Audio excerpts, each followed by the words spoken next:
За одоо бид энэ талбайд үр суух гүний температур, үр суух гүний чигийг үзэж байна.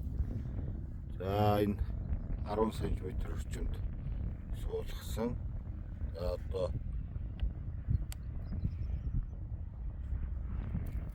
үр суулгах гүний чиг маань хэд байгааг үзье. 38.4%. Энэ бол бас нэлээ боломжтой өгч байгаа. За одоо гүний 6.4 хэмиг зааж байна. Улаанбуудад бол 5-аас дээш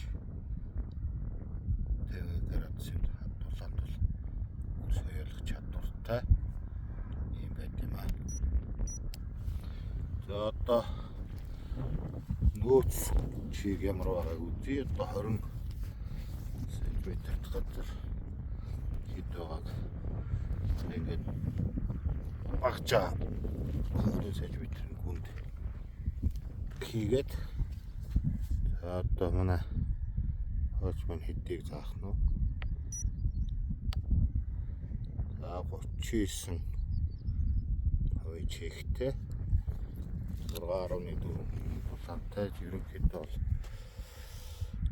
гадаргуугийн чиг, гүний чиг хоёр бол манай энэ талбайд бол ойролцоо нэгдүгээр чиг хангалттай байна гэсэн ийм үзүүлэлтийг үзүүлж байна. За бид одоо